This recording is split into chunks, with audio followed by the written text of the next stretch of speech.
time on Casino Royale with cheese.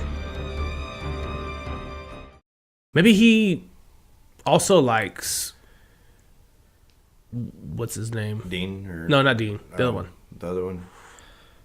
What's that dude's Freddie name? Prinze guys. What's his name? I have no idea. You wrote a whole fucking summary about this. I know. It's funny because... Jay? No, it's not Jake. Jay? Jay? No. I'm looking at it. Sid? That shows you how much these characters really... Zach. Oh, Zach. Sid. Yeah. The old Jewish man on the soccer team.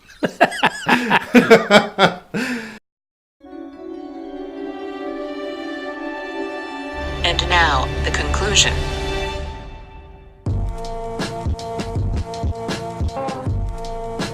Houston, we have a problem. I have a really bad feeling about this. A boy's best friend is his mother. Hasta la vista, baby.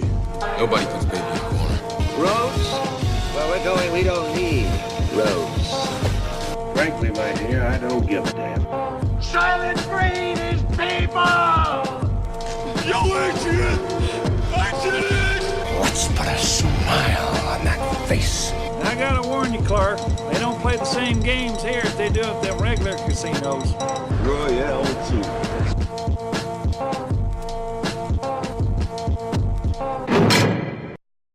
Hubba, hubba, hubba.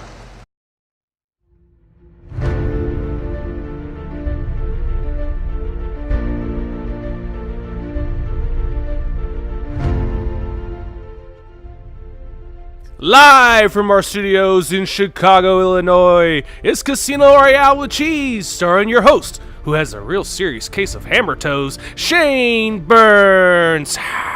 Thank you, our live studio audience. This is Shane, and I am half of the people that make up Casino Royale with Cheese, the internet show where we discuss movies that were number one at the box office exactly 20 years ago. This is episode number 55. What? Yeah. And I'm joined today by the man who kind of misses Joe Pesci in his Mel Gibson movies. This is Mike. No, they gave me another annoying sidekick guy in this movie. So I'm He's like, covered. no, I don't. I don't miss him. How's it going, man? To be clear, I do like Joe Pesci, just not Yeah? in Lethal Weapon 5 or 4, whatever the fuck that was. No, Lethal Weapon. I don't even mind him so much in Lethal Weapon 2, but no. After that, you need to give it up. Yeah. How's it going, dude? It's really weird. Yeah? I've had the house to myself all night last night, all day today, and through the remainder of tomorrow night, or tonight, I guess. It's just been me and old Daisy Dog. Old Daisy Duke. She's just Mike. been, like, right on my hip the whole time. Yeah? Yeah. Apparently there's some sort of foosball game that's going to be on tomorrow. So that's Something. exciting. I heard about some... It's supposed to be a pretty Yeah. big game, I think, right? A bowl of some kind. Party Bowl. So yeah, I think that's what it is. Yeah. So I don't really care about that one where the other people are hating on the Pats. Whatever. Who do you got? I don't give a shit. You You know I don't have even a- watch professional football, so I know, but you don't have a pick? I mean, I guess because I guess anybody but the Patriots if I had to choose. It's not like I have a vendetta against the Pats, but I'm just down for like seeing somebody else get a chance, So Well, as a kid from Southern California, the Rams are back in L.A. right. like they were when I was growing up. So yes, as a homer, I hope the Rams win, but it's really hard to bet against Tom Brady and the Patriots. Yeah, it is. I got a question for you regarding that. So Okay. the Rams went to St. Louis, and I don't keep up with pro football at all. Is there anybody there to fill that void in St. Louis now, or are they just fucking... No, they don't have a team. Just got a big old cereal bowl out in the middle of nowhere, huh? They got the Cardinals still, Yeah, well... and the there you go. Blues, the hockey team. Oh, yeah, the Blues. I remember I had this game on the Sega Genesis back in the day, and I always played as the St. Louis Blues because I lived in Missouri at the time. So that's the only reason. I didn't know anything about hockey at all, so... But... Cool story. Yeah, it's It's something. Why don't you tell us about the movie that we already watched and are going to discuss today there, Mike? This week we're discussing Payback, starring Mel Gibson. We are discussing Payback with Mel Gibson and a handful of other people. Yeah. Yeah. Who's the annoying sidekick you were talking about? The taxi cab guy. You talking about that fucking idiot that wears that stupid hat all the time? Yeah, that guy. Yeah, he is stupid. He's not a sidekick, obviously, but he shows up a lot. Yeah. Unnecessarily, might I add. There's a lot of characters in this that if they leave them out of the movie wouldn't impact the story at all. You know, it's pretty weird. Yeah, I agree. Yeah, of course we'll talk about it. Familiarity with this film. You said you didn't think you'd seen it, but now having watched it again, did that jar anything loose, or are you still? No, I'm pretty sure I've never seen it before this week. Okay, I watched it before once, and I seem to recall having enjoyed it. You know, I mean, it's nothing spectacular, but it's a movie. You know, with some action. A movie, it is. Yeah, it is that. Yeah, I saw it, I want to say back in probably like 2003, 2004-ish, thereabouts. And back before Mel Gibson's public disgrace, you know, so. But, I don't know. So, let's take a look at some stuff here right quick. So, in this movie, we have the aforementioned Mel Gibson. Mm-hmm. We also have... the guy, Greg Henry, plays that dude, Val Resnick. Okay. Not a fan of that character, and I had kind of a problem with that dude's acting in general. I don't think you're supposed to like the character. No, he is kind of a turd. We've got Maria Bello plays Rosie. I've always liked her. Yeah, she's okay. I don't know why. Well, so whenever I think of her... The only movie that she's done that really kind of stands out to me was she was the Coyote Ugly. I beg your pardon? Coyote Ugly. Oh, she was in that? Yeah. Oh, I never even saw that. She was like the mentor. Ah. She ran the bar. I always think of the third Mummy movie with Brendan Fraser because I guess they replaced her for the Evie character because what's-her-face, Rachel Weisz, didn't want to come back, and so they threw her in instead. And I was like, nope, don't like it. I'm out. We've got David Paymer plays Arthur Stegman, your little buddy in the cab that you're talking about. You don't like that guy? Nah. Bill Duke plays Detective Hicks. Don't like that guy. The black dude? I like that dude. I've seen him in lots of stuff. I'm talking about the characters. I didn't like him. Oh, yeah, no. Well, once again, we have an unnecessary character who you excise him from the movie and doesn't make any difference. Yeah. Oh, yeah. Both of them don't have anything to do with the story. Deborah Unger plays Lynn Porter, who's in the movie for about 4 seconds. Yep. William Devane plays Carter. I like him a lot. I like his character. Yeah, I mean, you both. There's certain characters, like, at one point, James Coburn actually shows up in this movie. He's the one that has, like, the alligator suitcases and all that shit. Yeah, and he's awesome. Yeah, James Coburn is great. And if you think back to, like, The Great Escape and stuff like that, you know, he did a lot of shit in Hollywood for a long time. Then you get to the ultimate boss on the boss level, Chris Christopherson.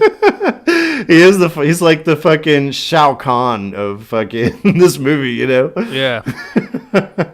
He plays Bronson, Chris Christopherson does, and he's great. Yep. Our second appearance from him in this show. Love him. Lucy Liu shows up.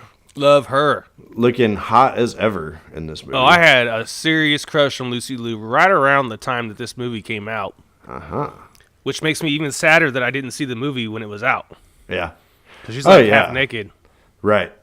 Yeah, she's wearing all this, you know, S&M type leathery, whippy shit, you know. It's great. Yeah, we'll talk about that when we get there. Uh-huh. For sure. Yeah. It's definitely worth mentioning. Mm-hmm. Do you know how much this movie... Well, It was made on a budget of $90 million, which seems like a lot to me. It costs a lot of money, I think, to get Mel Gibson. He must have just been a big ticket item back in the day. Because if you think back, Lethal Weapon 4, same story. That movie was wildly, like a huge budget, you know.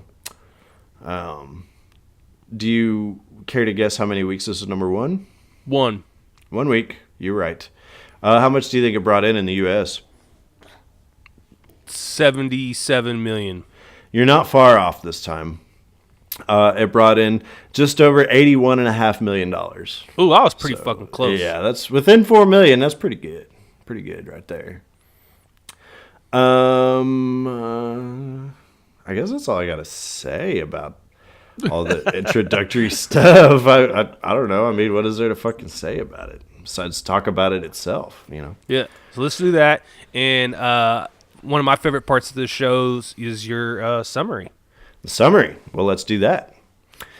Payback, released February 5th, 1999, is the noir-style remake of the 1967 film Point Blank, which undoubtedly differs from the original in various ways, but I can't compare the two, seeing as I haven't seen the original. As the film opens, we see an abortion doctor removing something from someone's body other than an unwanted pregnancy for once, in the form of 2 bullets embedded in the back of the film's anti-hero Porter. We then cut ahead 5 months, the amount of time Porter needed to recuperate, to see Porter conducting a theft montage, much the way Rocky would conduct a training montage. We soon find out Porter is tracking down a fellow gangster named Val Resnick and his estranged wife Lynn, who is a heroin connoisseur. After successfully tracking down Lynn, Porter confiscates her drugs, only for her to locate her secret stash and promptly overdose. About this time, Porter lets us in on the events leading up to his gunshot wounds. Porter and Val followed the day-to-day activities of a group of Chinese triads, successfully stole their $140,000, then Val, owing $130 to some mafioso middle management, teamed up with Lynn to shoot Porter and take his cut of the money. Now her boyfriend's back, and everyone's going to be in trouble. Oh, that boy. should have been in the movie. That line should have been. Whatever. Porter reunites with a prostitute named Rosie, with whom he used to drive limos for. Not long after, Porter gets in touch with Stegman, a low-life drug dealer, who quickly gets in touch with Val Resnick. Resnick is understandably concerned, and his concern only intensifies as Porter interrupts Val's post-coitus sleep, demanding $70,000 by noon the following day. Val goes to see Carter, the man he owed $130,000 to, asking for his $70,000 back. Carter orders his man to take Porter out, while Val follows Porter's every move. Val's covert ops soon pays off, as he is led to the apartment of none other than Rosie. As he proceeds to shoot her dog and beat her ass, Porter shoots him in the face. No big loss there.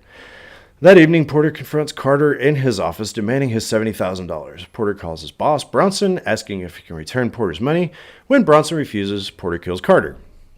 While all this is going on, there's a few unnecessary subplots. One pertains to a pair of dirty cops wanting Porter to give them the money once he's recovered it. We also see Lucy Liu as a dominatrix prostitute running around with the Chinese triads. Her only function in the movie is to tie up loose ends of an unnecessary subplot, meaning her story goes nowhere and does nothing. The film picks back up, however, as we see Rosie and Porter hatch a scheme to kidnap Bronson's son to use him as a bargaining chip for Porter to get his money. Oh, Johnny. Yeah. Bronson's men soon get a hold of Porter and torture him in an effort to find out Bronson's son's location. Porter gives them the address to an apartment that Carter's men had set to detonate once the phone had been answered, hoping it would kill Porter. As they arrive, Porter escapes his confines in the trunk of Bronson's car, calls the apartment, and watches the fireworks as Bronson answers. We then see Rosie and Porter ride off into the sunrise with all $130,000. This film stars Max, that is Mad, and Derek Flint. Who's Derek Flint? You remember the N like Flint stuff back in the day? It's even referenced in Austin Powers. I remember the saying. Yeah, there's N like Flint and Derek Flint. Well, those were an American ripoff of James Bond, starring James Coburn back in the day. So. Oh, wow. Yeah. So that is the movie. Yep. Good job, Shane. Thanks for listening, guys. We'll see you next week when we talk about, I don't know. I'm just kidding. Shortest episode ever. This is all over $70,000. Yeah. That's one of my favorite running gags in this movie is people will try to give him. They're like, "We'll get you your $130,000." He's, I don't want $130,000. Nobody owes me $130,000. I just want my $70,000. You know, it's great. This whole movie is about $70,000. Yeah, and I think that the funny thing about it is the older this movie gets, and the less that $70,000 is worth, the funnier that it gets. You know, I guess that's true. Yeah, because it seems so trivial. You know, 70,000 like. And I hate to say, I don't have $70,000 right now. But if push came to shove, I might be able to come up with 70 grand. Oh, I could scrape 70 grand together. Yeah. I could.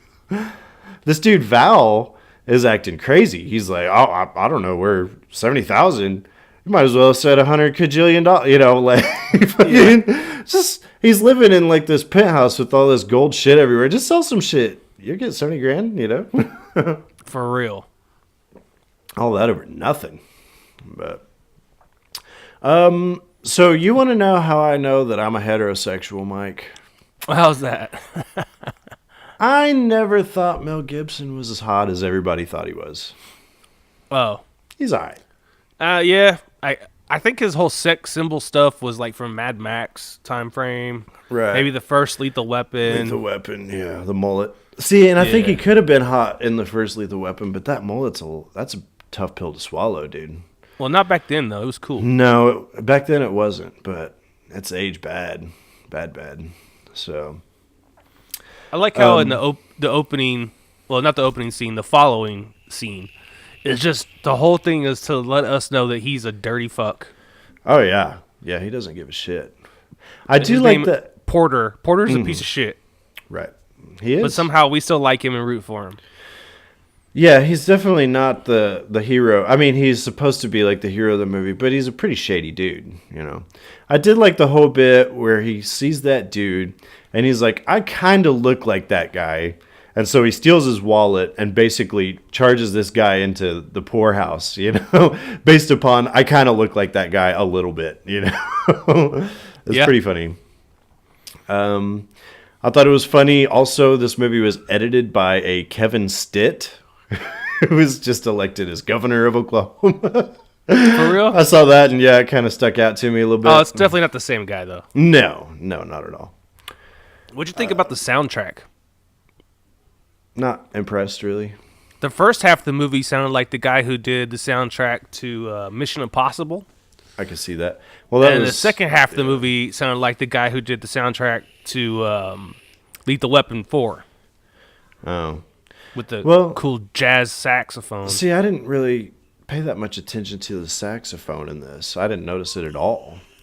Well, it wasn't as prevalent as Lethal Weapon, but it was there.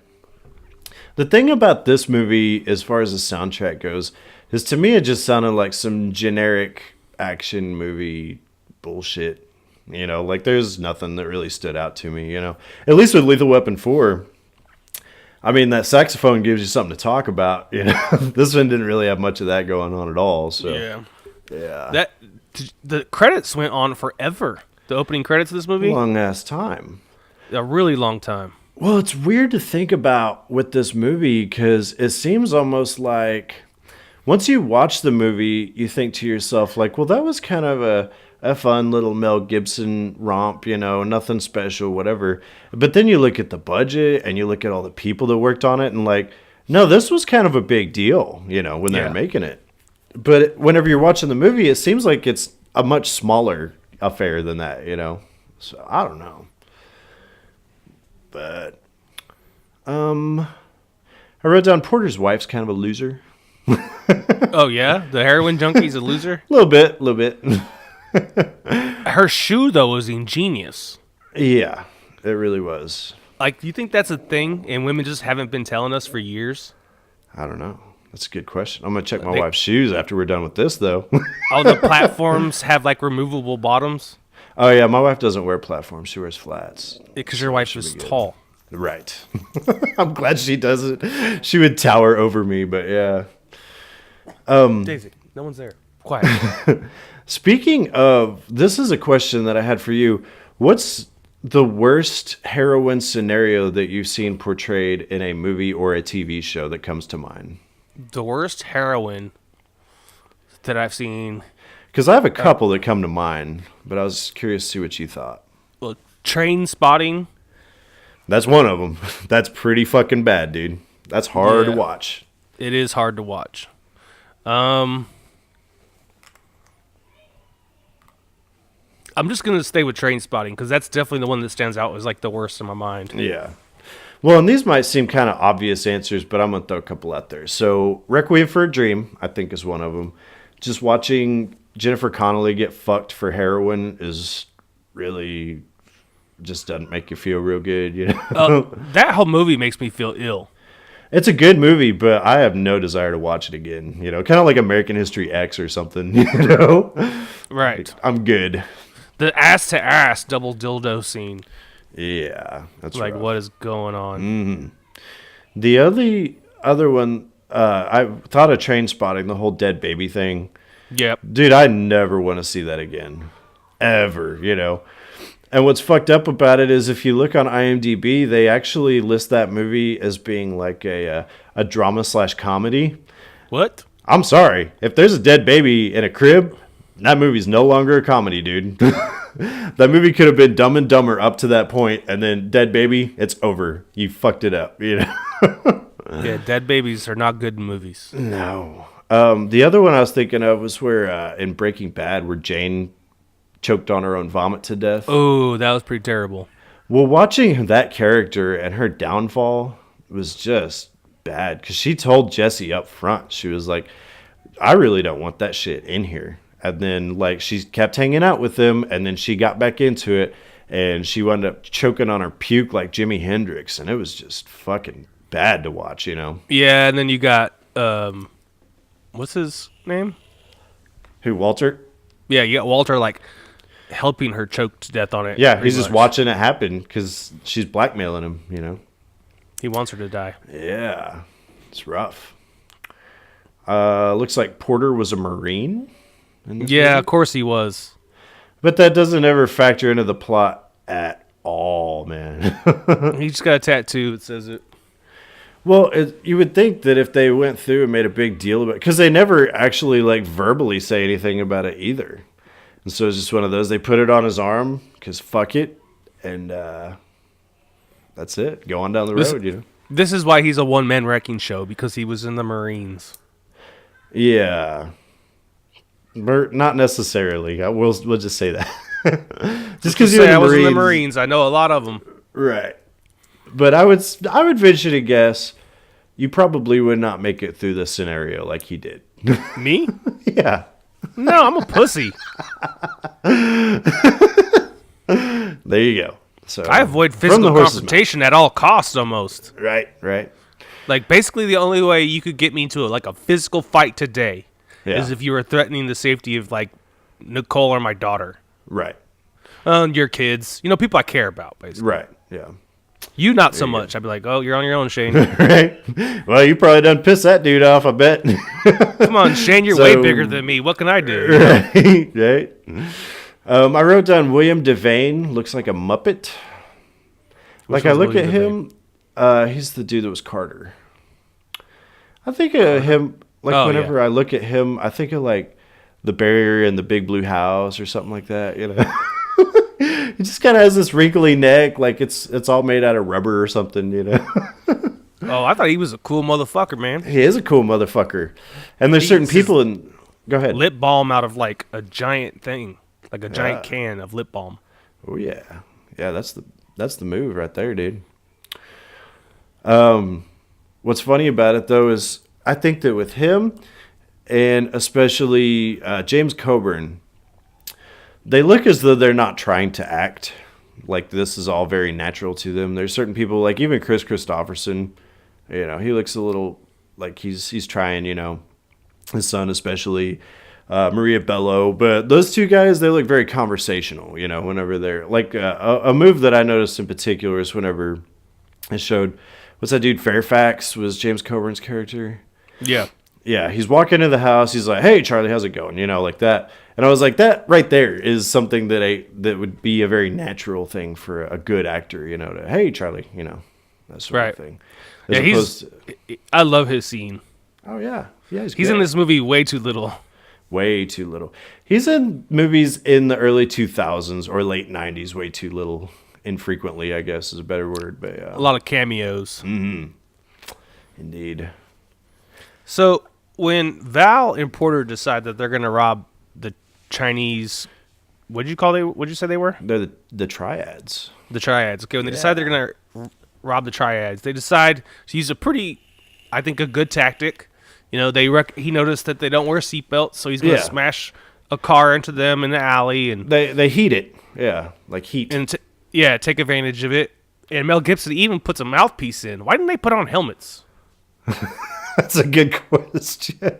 I probably would have coordinated with the other guy, been like, yo, you're going to need a mouthpiece. You're going to need a fucking helmet. Probably get one of them, 5-point harnesses, that sort of thing. Well, they were wearing the harness. Oh, were they? Okay. Yeah. But, Val just covers his mouth with his hand. Right. That'll work. And then to show us what kind of a guy Val is, he just keeps beating up this knocked out triad. Yeah.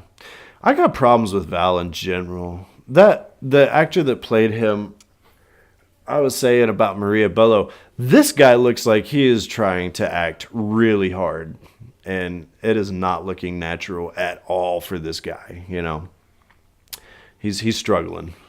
Well, he's acting opposite of Mel Gibson. I guess so. That's the funny thing about it too, though, is I don't even think Mel Gibson's all that great of an actor. He's fine, but he's nothing spectacular. He's iconic, dude. He is iconic, and he picked a bunch of good movies to be in. Braveheart being one of those. But as far as the dude's never gonna win an Oscar. I noticed that he had an extra low gravelly voice in this movie, though. Yeah, he did. He did indeed. How do you think this one, as far as quality goes, or which one you got more enjoyment out of watching, how do you think it stands up next to Lethal Weapon 4? Oh, this is way more fun to watch. I agree. This is, once again, I don't think this movie is anything special, but it's definitely a good time. I had a lot of fun with it. It's a good movie. Yeah. If we're going to put our opinions out there, I thought it was a good movie. Yeah, I agree. Let's see here. What else do we got? It was shocking when you see that his wife is who shot him. Oh, yeah. Yeah, it was pretty bad. When I say he, I mean Porter. Right. Like, pow, because he was cheating on her with a look-alike. Mm-hmm. The picture they show of the chick he slept with or whatever looks pretty similar to his old lady. Yeah, blonde girl, petite build, all that stuff. Pretty. Yeah. Right after the shot, we got the surgeon that's operating, pulling the slugs out of his back. And I thought it was kind of funny because we see the surgeon, he takes a glass of bourbon straight to the face, dude, and doesn't flinch at all, So they open the movie with him chugging that glass. Yeah. And, he chugs like a whole rocks glass. He was pounding it, yeah. Of whiskey or bourbon or brandy, whatever he's drinking. Straight, yeah. And, my first inclination when I saw it was like, oh, they're going to show us someone who dies. Uh-huh. Because I was like, this guy wants to die. That's why he's chugging all this. Right. He's the one who's performing surgery on you. Mm-hmm. And, of course, they can't go to a doctor because they have to tell the cops, What kind of super sport was that Porter rammed the triads with? That was a Nova. Oh, a Nova. Mm-hmm. That was a pretty sharp car. I don't think it was in that great of shape. I had a very similar car. Really? Yeah. I don't know if it was the awesome. same year as the one I had, but the body shape was really similar. Yeah. They had a lot of cool muscle cars. Yeah. Yeah, there was a lot of good stuff. It's better than those damn minivans that we saw in fucking... The Big Hit. The Big Hit. Yeah. They've got one Firebird and everything else is fucking garbage. But there's a Firebird in this movie. Was there? Yep, it was red. Where? It's the car that Val and the wife get into. Oh, yeah. Yeah. They didn't focus that much on that car, but yeah. I saw the grill. That's all I needed. Well, wasn't that the same model of Firebird as we saw in like Smokey and the Bandit and all that shit? Real similar. Yeah. Val says probably they were talking about hitting those triads, And he was like, well, they're probably all kung fu motherfuckers. Val racist? is racist as fuck. Can't say that. After he got done beating up that one dude, he's like, the worst thing about hitting a chow is an hour later you want to do it again. Yeah. Chinese food joke. Don't say that. Yeah. But he referred to them as chows. Yeah, he did. I don't think they like that. I wrote down the nose ring dude looks kind of like the Kmart Pauly Shore. That nose ring dude's from something. Yeah, and then I wrote down which is like the Dollar Tree everything else. You know? But yeah, I think I've seen that dude in some stuff. But I watched him in this, and I was like, that looks like something out of Biodome or something. But getting your nose ring pulled out would fucking suck. Yeah, it wouldn't feel good. You probably shouldn't have a nose ring. No, dude. Not at all. Girls, you can do whatever you want. Men, keep the nose rings out. For real. One thing that I noticed in regard to this movie was that the color was so saturated. This movie might as well have been in black and white. Like, it's just like varying shades of blue in this movie, you know? It is. I thought my TV was jacked up for a minute there. There's no color in this movie. It's weird, because if you want it to look dark and somber or whatever, why are you going with blue, you know? To like use as a filter for your color, but it's whatever. Mike's looking up the Kmart Pauly Shore nose ring dude. Yeah, his name is Freddy Rodriguez. He's an American actor known for playing his characters of Hector Federico / Rico Diaz on HBO 6 Feet Under, and El Rey in Robert Rodriguez's Planet Terror. And in 2007, he is a recurring cast member on the series Ugly Betty as Geo. Never saw that. He's 5'6". 5'6". Well, that's right up there with you, Mike. So makes me feel kind of tall, actually. What's funny, I was actually just talking about freaking 6 Feet Under last night with your sister-in-law, believe it or not. But that's odd. Yeah. What's the dude, Michael Hall or whatever his name is, that played Dexter, I guess, was in that show? That's all I remember about 6 Feet Under, really. Yeah. Was that he was in that, and he was gay. I guess, yeah, he plays a gay dude. And what's nuts about it, though, is I guess, and I kind of would have to, because every so often he shows up in some stuff. Like he was in that Game Night movie as the villain, you know, and whatnot. But it's kind of weird, though, because he has such a distinctive face and voice that it's not even like his acting style, but I just have a very difficult time, in my mind, distancing him from Dexter. Dexter was such a badass show. It is. It was an iconic role, and he like embodied that character, you know. If you haven't watched Dexter, watch it up until the last season. I would say cut yourself off episode. After season 4, honestly, because that's a good point. Yeah, it got pretty bad after that. They brought in what's her name from like Save the Last Dance, and shit got weird. But I actually liked her. Oh, really? Mm-hmm. I mean, she's okay. She was in 10 Things I Hate About You. Julia Stiles, that's her name. Yeah. And I liked her in 10 Things I Hate About You, but I don't know. That show went downhill fast. So how about that Lucy Liu? Lucy Liu. Let's talk about her. Mm-hmm. Because she is pouring out of this outfit that she's wearing. I didn't know that Lucy Liu was so thick. Yeah, me neither. Well, I mean, she's not thick, but she's got an ass and some boobs on her. I was surprised. Right, and that's what I was thinking, because, you know, I've never thought of her as being particularly robust up top, you know. But she's got some stuff going on there. Hot. She's not super that I'm hot. Complaining, yeah. Super hot. Where's she been these days? I don't know. Probably like sipping umbrella drinks on a beach somewhere, or maybe having kids. She's had a mom now, you know. She could be.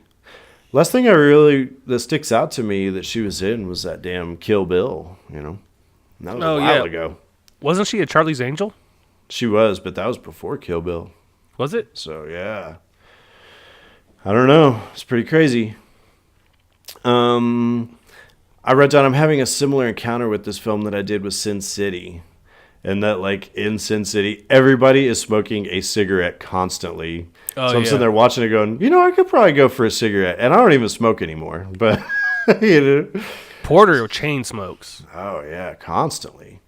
If that dude, he will kill somebody for their pack of cigarettes. It's actually, they even talk about it like a couple times. Like, I forgot my cigarettes. Right. He steals that waitress's cigarettes at the beginning and all that stuff. Yeah. What do you think about the character of Rosie? He's fine. She's salty as fuck in the beginning. Really? Yeah, she's all pissed off because he left. I mean, she's still helping him though. But she's like reluctantly helping him. Right. She's kind of like the Marion Ravenwood from Raiders of the Lost Ark. You know, the woman scorned, I guess. But she's still helping. But she's still giving him shit at the same time. But, I mean, she's all right. Her dog's cool. Her dog is fucking cool. Dog is fucking cool. Yeah, I like the scene with where they're where Porter gets into Val's hotel room. He's like threatening to kill Val, and like Lou's like getting all hot and like twisting Val's nipples and shit. Just beating the shit out of him, kicking him in the balls. And... No. While they're still laying in the bed. Oh yeah, she's like rubbing his chest and stuff. While... She's like pinching his nipples. He's like, "Get off of me." Oh man, that reminds me. And then she gets out of the bed and she is fully clothed to include boots. Yeah. Like, what the fuck? She was ready to go. She's just filling up that hour, man. And I'm not saying that the actresses need to come out of bed completely naked for men. I'm saying maybe not have the boots on. I mean, if they want to get out of bed naked, that's fine too. You know, I'm always cool with that. Not gonna dissuade you from whatever you want to do. But. And then she's got a dungeon. A dungeon. Yeah. Later you see her like whipping the shit out of some dude who's hanging upside down in her like torture dungeon. Yeah, that was like crazy. She takes this S&M shit serious. Oh yeah, well yeah, she's not just there like faking the funk for a paycheck. She's all about it, you know. I've never understood S&M. See, I wouldn't want to necessarily combine pain and pleasure in that way. I don't suppose. I don't really think that the two are that close together. Yeah, I'm definitely after pleasure. Right. You start whipping me and kicking my ass, then we're going to have a different conversation. Well, get out of my room. Right. Exactly. Even the nipple twisting, I'm not going to be cool with that. Not twisting. You can give it a nice little pinch. But nothing hard. Not too hard. Right. Yeah, if you're drawing blood, we're out. Like the same thing with the nails on the back. Mm-hmm. You know, like a light scratch is awesome. Oh, yeah. But we'll let you know that you're doing good. Scratch, yeah, anything more than a light scratch, you're like, whoa, calm down. Yeah. We'll call that positive feedback as a light scratch. But yeah. But speaking of Val, this bothered me so fucking much whenever there's that scene whenever Lucy Liu shows up and he keeps answering the phone and he'll like smack one end of the receiver and then pick it up real quick. Like he bounces off the... He did that like 3 times and I was like, it's not that cool, dude. He did it 3 times within a matter of like 90 seconds of film. Yeah, I was about to say 2 minutes. Yeah. He does a lot of shit in this movie that I think that he thinks is way cooler than it actually is. I think that's probably like the actor trying to get into character. Like, this is what my character would answer the phone like. And I have a feeling that wasn't the director. He was like, no, this is what the character does, you know. No, I'm sure. I'm totally method acting right now. The director decided to keep it in the picture. Like, they even had a close-up on the phone when he did it the first time. The director's like, well, somebody tell him to please stop doing that. And he did it on every take. And finally he's like, fuck it, dude, whatever. No, I think the director was like, oh my God, that's amazing. The director of this, his name's Brian something. But I guess this was his directorial debut. And to be saddled with Mel Gibson out of the jump, that's actually pretty crazy. It was Brian Helgeland was his name. Yeah. Yeah, Brian we go way back. I went to high school with that dude. Cool. So not really at all, but well, you hadn't even graduated when this movie came out, so that'd be weird. No, I would not graduate for another 3 years. So just a baby you are. Just a baby. Mel Gibson gets hit by a car. Yeah, he gets fucked up in this movie real bad. Oh, Real God, bad. yeah. Yeah. There's... I think that was the only purpose of the cops, though, were to save him from getting his dick cut off, I guess, with the triads. Are they really going to cut this dude's dick off in the middle of the street? Well, if you noticed, throughout this film, full of gunshots and explosions and car crashes, you never hear a siren one time. Never once. I think you'd heard a siren toward the end of the movie after the apartment exploded. But that was probably just the fire department. I didn't notice one. So, oh, okay. It was distant, but... And I was thinking, like, for sure someone's coming now. Yeah. The cops, they don't give a fuck. No wonder Chicago's so violent. The only cops you see in this movie are the two dirty ones. The two crooked ones. Let's talk about them for a minute, because they have this scheme where they find out that Mel Gibson's trying to get this $70,000. But they think it's $250,000. Right. Which, how they got to that conclusion, I'm not sure, but whatever. And so, anyway, fucking, their whole purpose in this movie is basically to allow Mel Gibson to get his money back so that they can take it from him. And then he'll get, they basically won't bust him for the shit that he's been doing in the meantime. And so it's a deal where basically they show up and then he like hoodwinks them and then they're out of the movie. You never see them again. They fucking serve no purpose if you were to excise them from this movie completely. But same with that Wexman guy. Yeah, that's true. Him, Lucy Liu, you really don't need her in this fucking movie. Yes, you do. Well, I mean, you aside from her assets, but yeah. I mean, the movie's all the better for it, but for me... The one thing I will say about Lucy Liu in this movie, and Lucy, I love you, but you go in and out of accent the whole time in this movie. Oh, yeah. Like, I can't tell, do you have an Asian accent, a Chinese accent, or are you faking one sometimes? Like, I don't understand. Yeah. Like, I don't think she has one in real life, but... No, she doesn't. But when she steps on Val's dick, she's like, we love you a long time. So I'm like, okay, you're pretending that's funny. Right. But, like, later in the movie, she has it some and she doesn't. So I don't know. Yeah, no, it is almost like...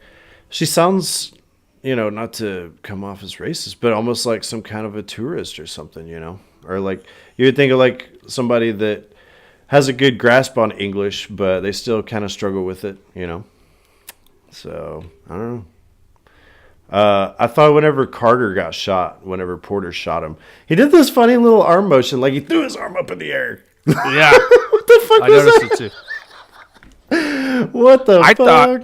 I thought Porter, like, shot over him. And that was his reaction, like, oh my God. But no, he was his, acting. Like, yeah. For those listening, when Porter shoots Carter in the chest, his left arm goes straight up in the air like it's tied to a rope. Right.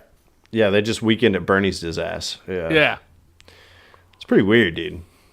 It looks like dentures are about to fall out of his mouth as he's dying. Maybe that's why I think he looks like he's a puppet, because of those fucking dentures. I bet that's what it is. Because he has kind of a very weak chin.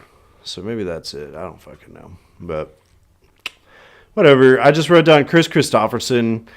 This is such a better movie than Blade. Chris Christopherson can do no wrong in my eyes. Yeah, he's pretty good. Pretty good. He picked a lot of crappy stuff to be in, though. Like, he went on to do, like, the Tim Burton. We talked about it on here, insanely, but the Planet of the Apes that with Marky Mark. And it's pretty weak. But let me tell you the one thing about this movie and Chris Christopherson that drove me crazy, and his character of Bronson. He puts Carter on hold, kinda. Just tells him to hold on. Then he has this whole scene where he tells his son, like, gives him a car. His son talks about his plans for the night and, like, all this different shit. And Bronson's supposed to be this master criminal mind. Right. Does he not know he just gave all the intel to the dude listening on the phone? Of course.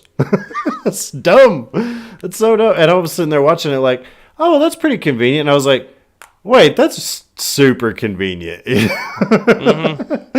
No. Somebody that's the fucking, the pinnacle of this organized crime syndicate, I would imagine would have somebody with his kid at all times, at least watching. But I don't know.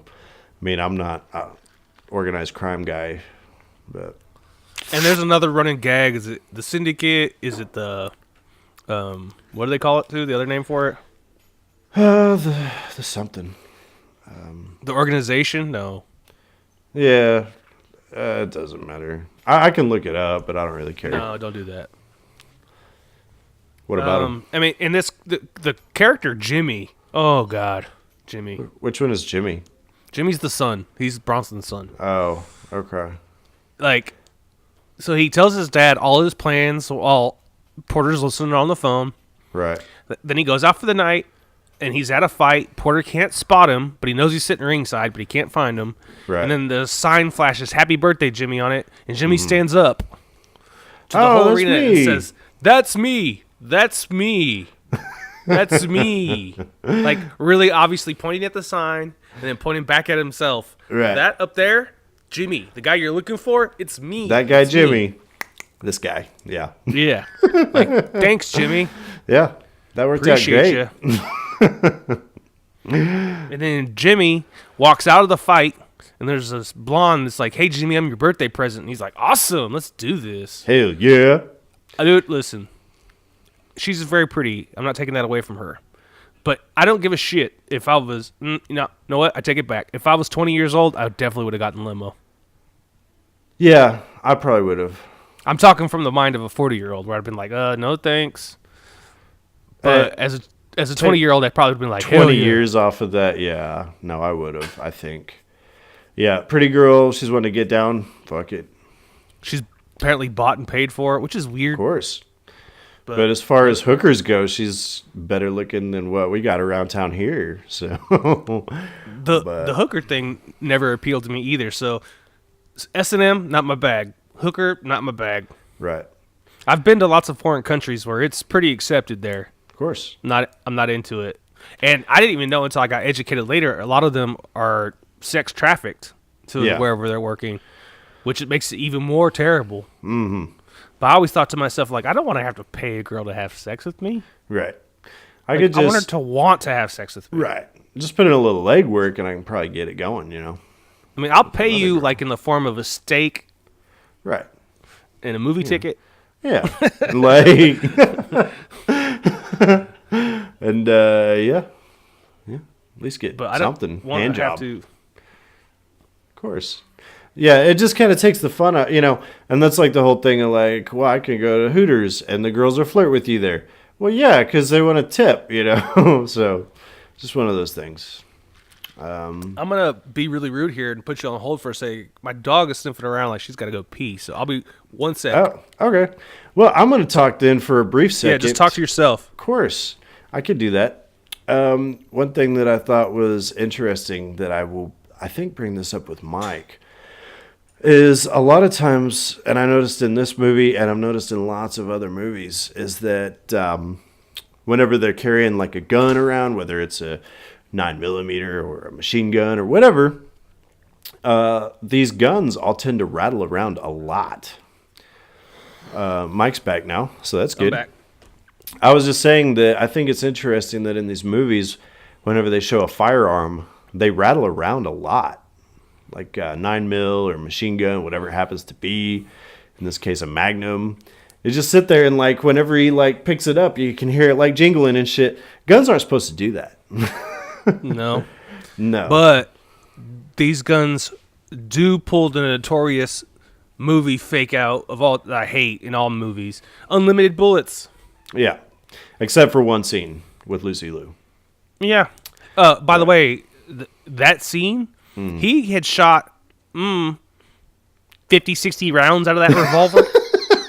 A 6-shooter? Yeah. Yeah. And then now it's out when it's him and Lucy Liu looking at each other. Yeah. Yeah, it's pretty bad. Yeah, that really irks me. Some of the, you know, it's one thing if it's some stupid dumbass movie like, oh man, what was the name of that thing that had Owen Wilson in it? Owen Wilson in it with guns. Yeah. And Owen Wilson. Yeah, it's a really stupid movie. He winds up like there's this woman that's like in labor in the middle of this gunfight, and he like shoots the umbilical cord. It's really fucking stupid. What? Let me look it up. Talk amongst yourselves real quick, Mike. I'm pretty sure I've even seen what you're talking about, but I cannot recall the name of it. He shoots the umbilical cord? Clive Owen. I'm sorry, not Owen Wilson. Oh, Clive Owen. Yeah. It was in a different person. Inside Man and all that shit. Yeah, Owen Wilson. No. that's not the same thing there. Jeez, this guy's been making movies this whole time that I didn't realize. Shoot 'em Up. Shoot 'em Up. Yeah, with I guess Paul Giamatti and Monica Bellucci were in that. Well, I guess the name of the movie kind of tells you what you're going to watch. Right, and that's, I guess my point is, if you want to have a dumbass fucking action movie like The Transporter or Shoot 'em Up or something like that, and these guys just have unlimited ammo like they're on God mode, okay, that's fine. It's stupid. It's supposed to be fucking stupid. This, not so much. This is supposed to be somewhat realistic, you know? It's supposed to be some grimy, violent drama. Mm-hmm. So there's a scene in this movie that was really hard for me to watch. Let's hear it. And it's one of the final scenes where he's being tortured by Bronson and they're hitting his toes with a hammer. Oh my God. Is that the worst torture scene you've seen in a movie, Mike? No. Let's hear it. Oh. There's a lot of bad torture scenes. One that comes to mind is where they cut the ear off the cop in Reservoir Dogs. Oh, God. That is tough to watch right there. Yeah. That's pretty bad. The one that comes to mind for me was in Casino Royale, where they have that big old monkey fist, and he keeps smacking James Bond in the balls with it. A monkey fist. Yeah. They cut the seat out of the chair, and you're like, oh, this isn't going to be good at all, you know? There's a movie with, I think it's Clive Owen. Like his family's killed, and he has to like revenge them, and it's called something like Revenge or Advenge. He has to revenge them. Yeah. I was thinking avenge, but yeah, revenge them. Avenge them. Yeah. And I can't remember what it is, but he's got his own like secret, like little base he builds for himself in like an abandoned building. And he tortures the shit out of some dude. The guy who killed his family, like, tortures the fuck out of him. Yeah. That sounds fun. I don't think I've seen that. But whatever. I did write down that I tend to think, so whenever Carter gets shot, he puts a little slice of orange in his mouth. Oh, that's what he spits out then. It's not dentures, it's orange. Yeah, it's a piece of orange. And I think that might have been a reference to The Godfather. Because in that movie, whenever Vito Corleone dies, he like gets a heart attack, but he's like playing with his grandson, and he has like a piece of orange, and like he like throws it in his mouth, and he's like that, and like all you can see is like the peel of it or whatever, and the grandson's laughing and having a good time or whatever. I think that was a reference to that, but I'm not sure. So could be. Fucking who knows? But yeah, it's funny you thought it was dentures because the way the color saturation is in this movie, who the fuck can tell what anything is? You know, it didn't look orange. I guess I looked away when he threw it in his mouth, so I didn't realize it was there. Yeah. At the end of the movie, there's a pretty great like escape scene for Porter. Uh-huh. When he like Ace Ventura's his way out that back seat. I thought the exact same thing. With the whole rhino thing from the second one. Yeah. That's funny. Yep. His car birthed him, but yeah, it's pretty good stuff. I thought that their car phones were really weird. That they had like rotary phones in their car. They did. It's pretty strange. Yeah, the toe thing had to hurt. He gets all of them little piggies smashed up. And the Bronson even says to him, he's like, oh, starting to look like roast beef. It's pretty funny. Oh, God. Yeah. Let's see here. Let's just say I would have cracked before the first toe. Oh, yeah. You pull out a hammer, and then he's like talking about toes. I'll tell you whatever you want to know, dude. Well, because I'm pretty sure my toes going to just be like a grape underneath a sledgehammer. Oh, yeah. Yeah, those things will collapse. Burst. Like explode, yeah. Mm-hmm. So I was wondering to myself a couple of things. Why did he... Because basically they're trying to get information about where this Jimmy kid is at. And so they're torturing Porter... Because Porter's the only one that knows where this kid is at. Mm-hmm. And so I was wondering, why is he allowing them to smash his toes whenever he's going to tell them an address anyway? And I think that I figured out why. He's got to sell it. He's got to sell it, number one. And number two, he doesn't want to go up to that apartment with them. He wants to have a reason why they leave him behind. Because if they can just march his ass up there with him, then they're probably just going to do that. But that's valid. Yeah.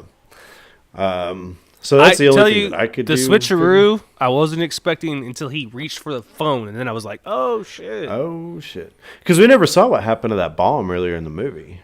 Nothing happened to it, apparently. Yeah. He just went out there and blew those dudes up. That's whenever he cut their fuel line and all that shit. So, yeah. That was pretty good. I heard that the cigarette and the fuel line thing doesn't actually work. Nope. But that's okay.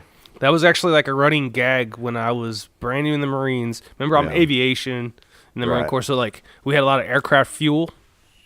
And so someone went and they will pour like a bucket of fuel and they'll tell the new guy, like, carry that over there. And then as you're walking with it, some dude would like throw a cigarette into your bucket. Uh-oh. And you would like freak out, you know? Yeah. Nothing happens. Cigarette goes out. Well, that always cracked me up on like the second Die Hard, because he manages to like break off this fuel nozzle or whatever on the airplane, the C-130 that they're flying in. So that's spraying this line of fuel down the fucking runway. And then you see John McClane take his Zippo and fucking throw that. And you see this whole trail of fire lead up to... No, that doesn't fucking work like that at all. A Zippo will light it, though. Not jet fuel, I don't think. Yeah, it does. Does it? An open flame will light it. Oh, shit. There you go. I know that my dad, he said that he used to put out his cigarettes in Vietnam back in the fucking like jet fuel buckets. He didn't give a fuck. But it was just one of those things. Dad's hardcore. Well, he just knew it wasn't going to blow up. So,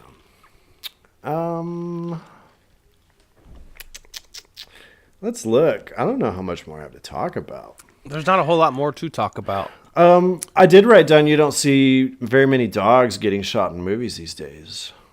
Well, and then this dog didn't die either. No, he didn't.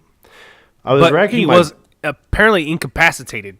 Right. Temporarily. You see him up and around at the end of the movie pretty good. I don't understand, though. Like, because the whole scene, the dude, like, reaches up, shoots the dog, who's supposed to be the most ferocious dog ever walked the earth, is what she said, by the way. Yeah. And then, like, he shoots the dog. Val doesn't have a mark on him, but he just rolls the dog off of him. And like you think the dog's dead until you see Porter carrying the dog later. Yeah. That's what I thought too. I thought he was dead. The last movie I was thinking of where I saw a dog get shot, I think, was Turner and Hooch, actually.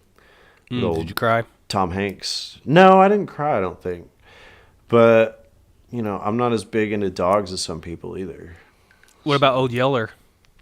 No, I don't care about that. What about Where the Red Fern Grows? That one did kind of fuck with me for some reason. Probably because you were in third grade. I think that might have something to do with it. Didn't they do a sequel to Where the Red Fern Grows? I don't know. That fucking book fucked with me, man. I think it was the first book I was like made to read in school. Oh, yeah? Yeah.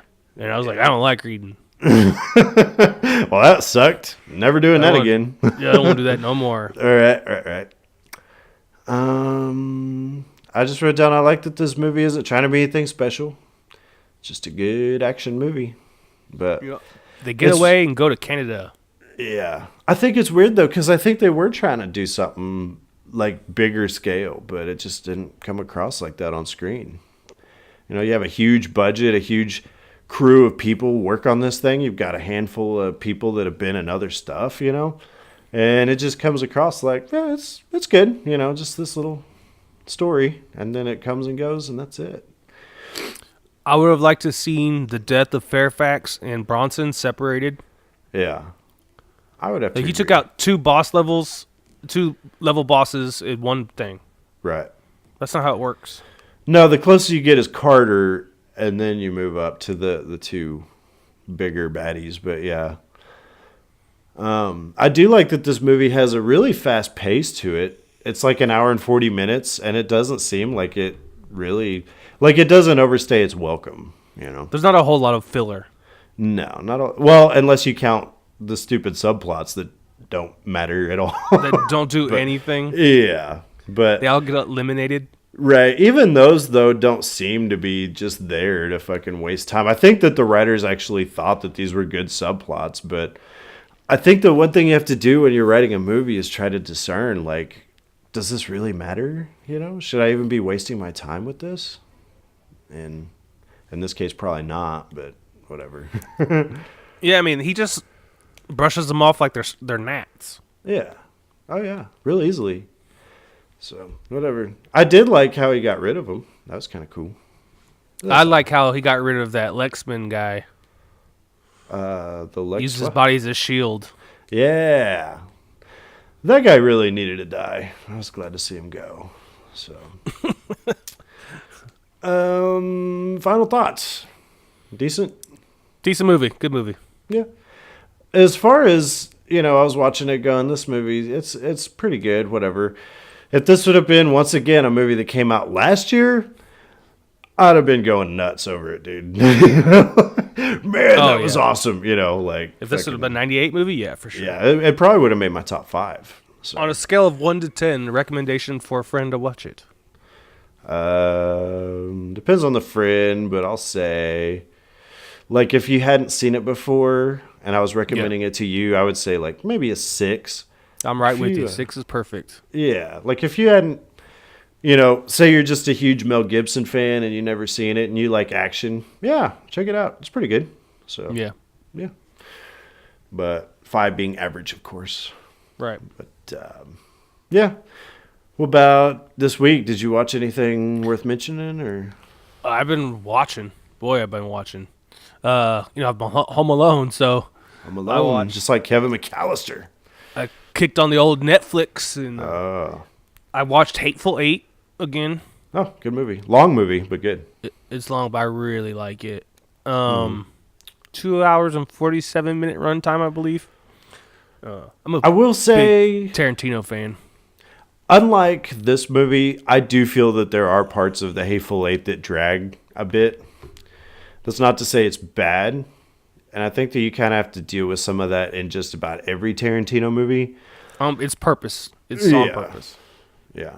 I think part of it is to like build suspense. But there's some slow parts in that one though. Well, he like lulls you in. For real. I watched a documentary called Bill Murray Stories. I've seen that. I didn't watch it, but I've seen where it was on Netflix. It's pretty funny. Is it a comedy thing? No, it's a documentary, but like, and Bill Murray's not in the documentary, but the documentary is all about Bill Murray, and what he does is, and I'm sure you're probably familiar with this, but he goes around to like normal people settings, right, and like just participation bombs the hell out of whatever they're doing. Yeah.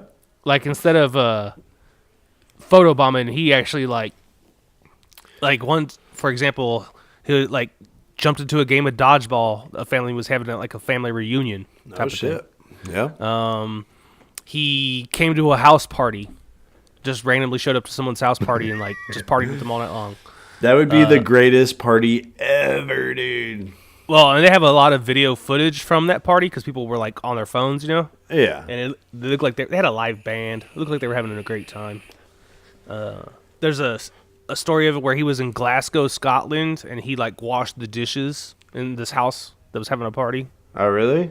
Yeah, he just walked in the kitchen and was like, "This kitchen's a mess," and started cleaning up the dishes and stuff. Oh, weird. And if you want to know more, you just watch the thing. But apparently, it's like they break down to why they think he does this stuff, and he's kind of zen. Like he's always like tried to be zen. Huh. And they show you all these different parts of the different movies he's been in where he's kind of referenced Zen stuff. I got Pretty interesting. Yeah. I watched another documentary called Fire. Don't know anything about it.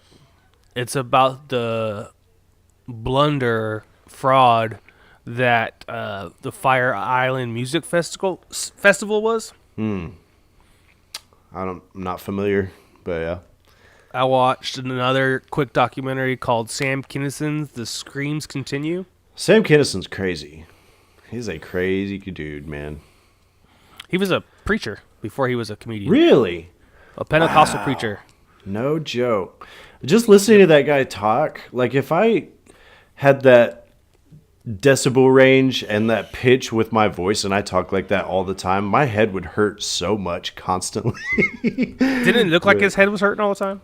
I think so, yeah. It kind of looked like he was struggling there for the whole his entire run, you know. Yeah. But he's sort of an awkward individual, and then he went on to do that. Oh man, what was that song that he did? Wild Thing. Wild Thing, yeah. And it's just so weird because I had never seen that until probably like 2 years ago, and then I watched this music video. I was like, "Fucking Sam Kinison, really?" Yeah, and he's wearing a trench coat and shit in it, you know. And the who's who of rock and roll are all there. Oh yeah, everybody was there. Fucking wasn't it Aerosmith and shit showed up and fucking crazy stuff. Yeah. Yep. Poison, Aerosmith, Billy Idol. Yeah. Like I mean, Guns N' Roses. Like everybody was there. It was nuts, but interesting. He's an interesting dude, man. Yeah. But what about you? Well, I started watching Aquaman recently. Didn't get to finish it, but I have to say, because I hate Aquaman, don't get me wrong, as far as from a comic perspective. Keep in mind, I live in Oklahoma. If something's going on out in the ocean, I'm probably not even going to hear about it. You know? But you're about as far as you can get from the ocean without heading back toward another ocean. But, you know, it's one of those deals. I started watching it, and I made it a little bit of the ways through. I didn't get to finish it, unfortunately, because life comes at you fast. But it was actually decent. From what I saw of it, anyway. And you just think Jason Momoa is hot. Jason Momoa is hot. I'd get all up in that booty. Right. So Nicole Kidman shows up in that movie, and they kind of do the de-aging thing that with her that they did at the beginning of like Ant-Man that they did with Michael Douglas and all that shit.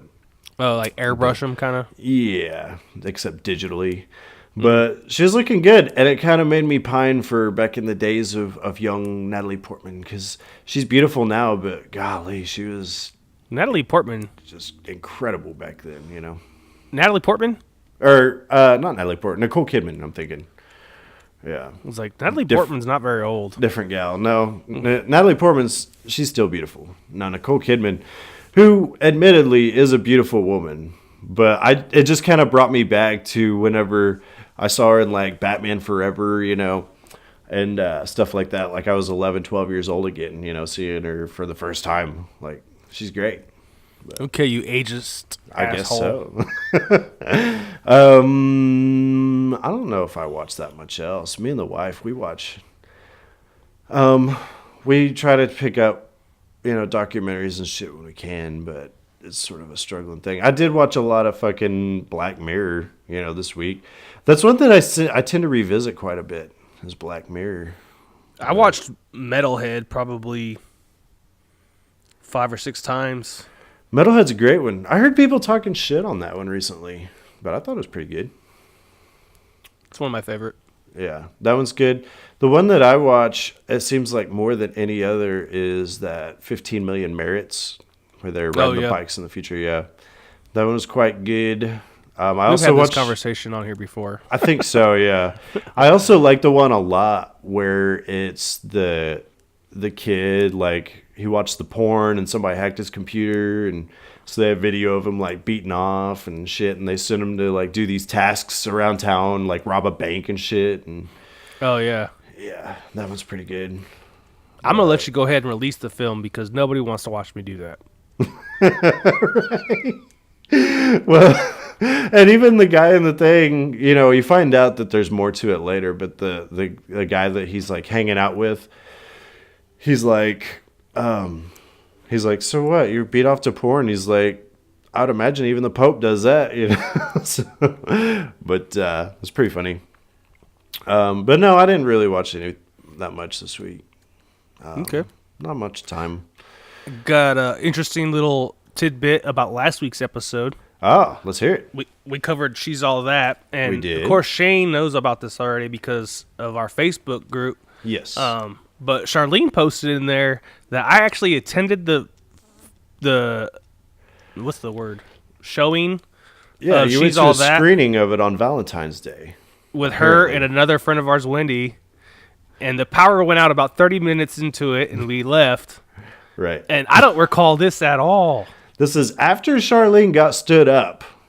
So she's having a bad night. 20 years ago.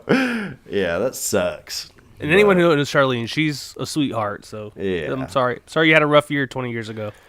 Or a rough night 20 years ago, I should say. Right. Yep. So.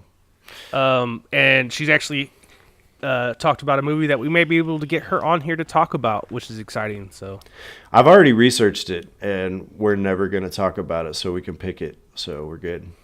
all right, well, we'll have to get with her, find out what you'll have to look into the future, find out what movies we have that have multiple weeks that are run, and then give her some choices.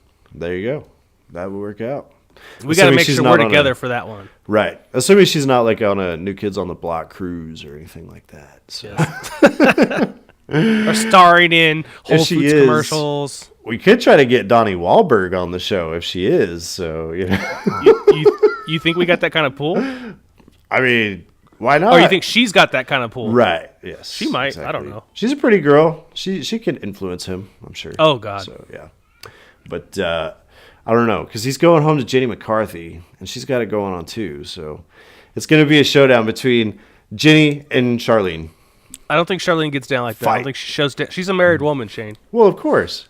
But Hey, I'm not let me ask saying you, do have anything you watched- inappropriate. But Have you watched any of this show, The Masked Singer? The Masked Singer? Singer. Oh, no, I have not. Or it's like a celebrity in a really elaborate costume, and they sing, and you have to try to guess the identity. Yeah, I heard about that. No, I haven't. Nicole and I are like hooked. That's pretty good. We haven't missed an episode.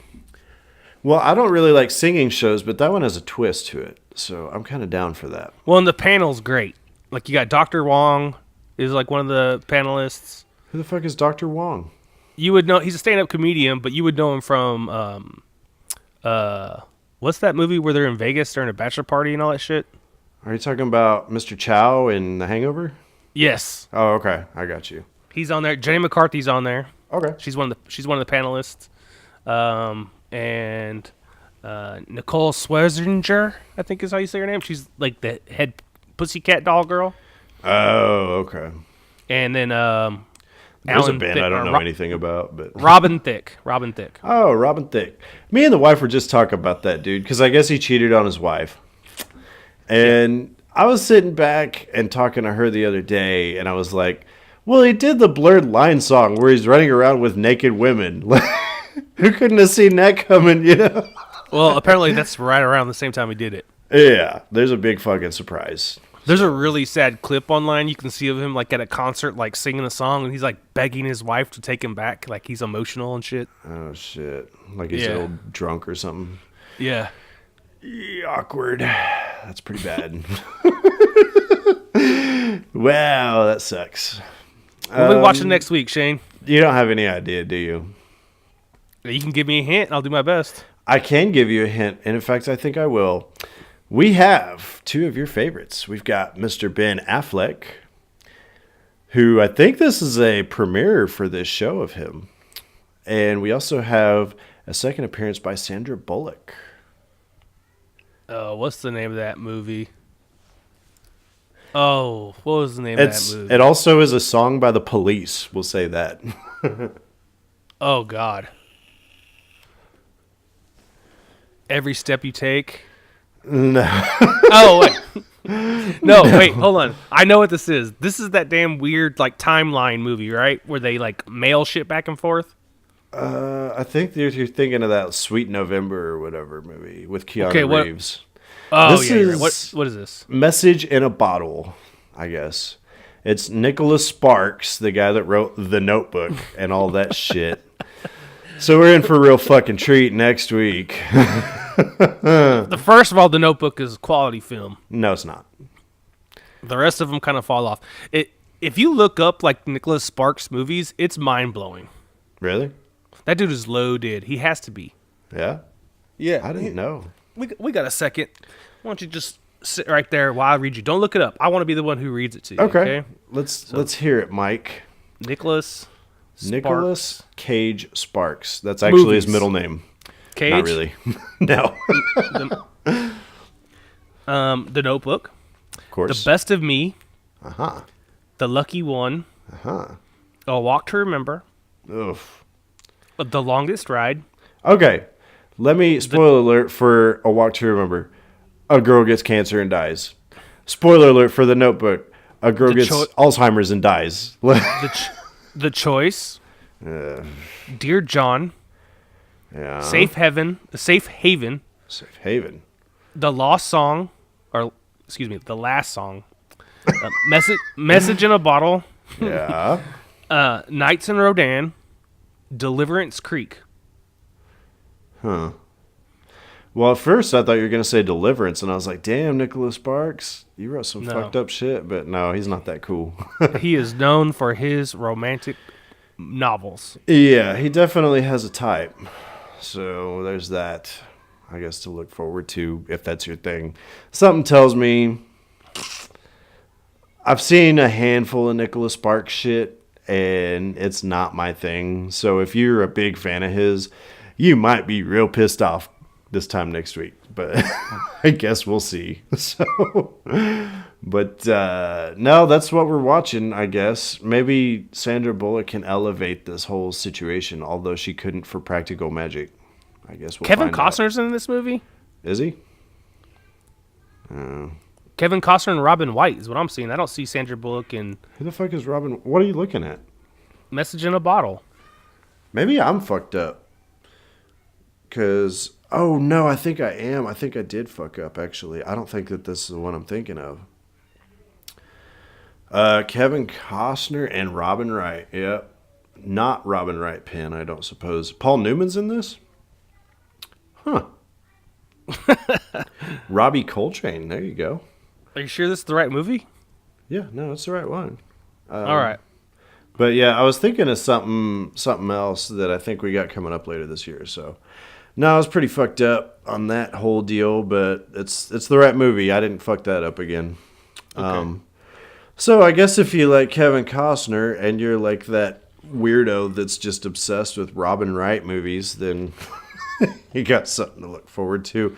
Robin Wright to me is just one of those people that she kind of shows up and does a good job, and you don't really think about her after she's done. But whatever. So there's that. All right. Any final thoughts, Mike? Nope. No. All right. Well, if you guys do want to get in contact with us, once again, we are taking requests. If you guys don't pick something, I'm going to pick something. So, no. Please send a request. Mike's desperate now. So. Yeah, I don't want another fucking Star Trek on my hands. Oh, yeah. We got so many more we could choose from. Dude, I'm telling you, I will quit. You can send those requests into us at cheesymovie@yahoo.com. You can also give us requests on our Facebook page, Casino Royale with Cheese. You can look us up on YouTube, on the old iTunes, wherever you get your podcast from, or the Instagram, Casino Royale W Cheese, all one word. And look us up on Twitter, Casino Royale WCH. And I think that's going to be it for me, big dog. That's all I got, man. All right, everybody. Well, once again, if you like Nicholas Sparks, feel free to join us next week, and I'll probably be tuned out. So, but we look forward to seeing you then. You guys have a good week. We'll see you next time. Bye.